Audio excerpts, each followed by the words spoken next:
جائیں گے ہم وہاں جہاں کی خبر چھپ جاتی ہے، دکھائیں گے وہ جو رہتا ہے نظر سے اوجھل، پہنچیں گے ملک کے ہر کونے میں، شہر شہر کی لائیں گے ہر خبر۔ سٹیزن نیوز بنے گا ہر شہری کی آواز۔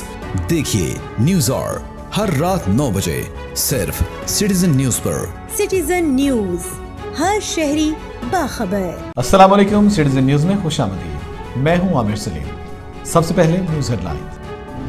سعد رضوی کی رہائی کے خلاف حکومتی اپیل واپس لینے کا فیصلہ، سینکڑوں کارکنان رہا۔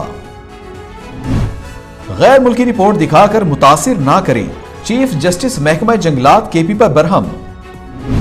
پاکستان آنے والی پروازوں کو پوری گنجائش کے ساتھ آنے کی اجازت مل گئی۔ پلاٹ پر قبضہ معاملہ میں صوبائی وزیر محمود الرشید کے خلاف قانون کے مطابق کارروائی کا حکم۔ NA 133 ضمنی الیکشن پی ٹی آئی امیدوار نے ریٹرننگ افیسر کا فیصلہ چیلنج کر دیا۔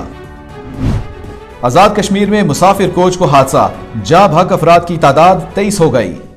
اب خبریں تفصیل کے ساتھ۔ حکومت اور کالعدم تحریک لبیک پاکستان TLP کے درمیان معاہدے پر عمل درآمد شروع ہو گیا۔ محکمہ داخلہ پنجاب کے مطابق کالعدم تنظیم کے سربراہ سعد رضوی کی رہائی کے خلاف پنجاب حکومت کی جانب سے دائر اپیل واپس لینے کا فیصلہ کیا گیا ہے۔ محکمہ داخلہ پنجاب نے سعد رضوی پر درج 98 مقدمات کی فہرست بھی وفاقی وزارت داخلہ کو بھجوا دی، جبکہ وزارت داخلہ نے دہشت گردی کے مقدمات ختم کرنے سے متعلق وزارت قانون سے مشاورت بھی کی ہے۔ اس کے علاوہ محکمہ داخلہ پنجاب نے ایک دن کے دوران 2 مرحلوں میں 1860 افراد کو رہا کرنے کا حکم دے دیا ہے۔ محکمہ داخلہ پنجاب کا کہنا ہے کہ جن افراد کے خلاف کیسز نہیں تھے انہیں رہا کر دیا گیا ہے، اور جن افراد کے خلاف کیسز ہیں ان کو رہا نہیں کیا جا رہا۔ پنجاب بھر میں نقص امن کے تحت تمام نظر بند افراد کو رہا کر دیا گیا ہے۔ Chief justice of Pakistan justice Gulzar Ahmed نے محکمہ جنگلات خیبر پختونخوا پر برہمی کا اظہار کرتے ہوئے کہا کہ غیر ملکی میڈیا رپورٹس دکھا کر ہمیں متاثر نہ کریں۔ شجرکاری سے متعلق کیس کی سماعت چیف جسٹس گلزار احمد کی سربراہی میں سپریم کورٹ میں ہوئی۔ چیف جسٹس نے سیکرٹری جنگلات خیبر پختونخوا کے عدم حاضری پر برہمی کا اظہار کرتے ہوئے کہا کہ کیوں نہ سیکرٹری جنگلات خیبر پختونخوا کا وارنٹ نکال دیں۔ جسٹس گلزار احمد کا کہنا تھا کہ KP میں مارگلا کے پہاڑوں پر ہوٹل اور ریسٹ ہاؤسز بن گئے ہیں، درخت کاٹ کر نیشنل پارک میں تعمیرات کی جا رہی ہیں۔ جسٹس اعجاز الحسن نے استفسار کیا کہ مارگلا ہلز نیشنل پارک ہے، وہاں تعمیرات کیسے ہو سکتی ہیں؟ ایڈوکیٹ جنرل خیبر پختونخوا نے عدالت کو بتایا کہ مارگلا ہلز کا جائزہ لے کر رپورٹ پیش کریں گے، جس پر چیف جسٹس نے استفسار کیا کہ جو پہاڑ الاٹ کر چکے ہیں ان کا کیا کریں گے۔ NCOC نے پاکستان آنے والی پروازوں کے لیے ٹریول پالیسی میں تبدیلی کر دی۔ وفاقی وزیر منصوبہ بندی اسد عمر کی زیر صدارت NCOC کا اجلاس ہوا، جس میں پاکستان آنے والی پروازوں کے لیے ٹریول پالیسی میں تبدیلی کا فیصلہ کیا گیا ہے۔ NCOC کے مطابق تمام فلائٹس کو 10 نومبر سے پوری گنجائش کے ساتھ پاکستان آنے کی اجازت ہوگی۔ NCOC کے مطابق پاکستان آنے والے مسافروں کے لیے ویکسین 100% ہونی چاہیے۔ 6 سال اور اس سے زائد عمر کے مسافروں کے لیے PCR رپورٹ لازمی قرار دے دی گئی۔ لاہور کی سیشن عدالت نے پلاٹ پر قبضہ کے معاملہ میں صوبائی وزیر میاں محمود الرشید سمیت دیگر کے خلاف قانون کے مطابق کارروائی کا حکم دے دیا ہے۔ ایڈیشنل سیشن جج نے صوبائی وزیر اور دیگر کے خلاف شہری کی درخواست پر حکم جاری کیا ہے۔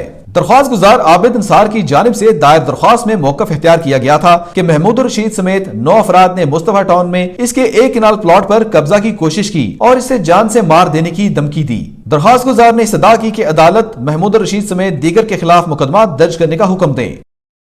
لاہور سے قومی اسمبلی کے حلقہ NA 133 میں ہونے والے ضمنی الیکشن کے لیے پاکستان تحریک انصاف کے امیدوار جمشید اقبال چیمہ نے کاغذات نامزدگی مسترد ہونے کا فیصلہ چیلنج کر دیا۔ NA 133 پر تحریک انصاف کے امیدوار جمشید اقبال چیمہ نے کاغذات نامزدگی مسترد کیے جانے پر لاہور ہائی کورٹ سے رجوع کر لیا ہے۔ جمشید اقبال چیمہ کی جانب سے ریٹرننگ افیسر کا اقدام کالعدم قرار دینے کی درخواست کی گئی ہے اور کہا گیا ہے کہ تجویز کنندہ بلال حسین کا تعلق اسی یونین کونسل سے ہے۔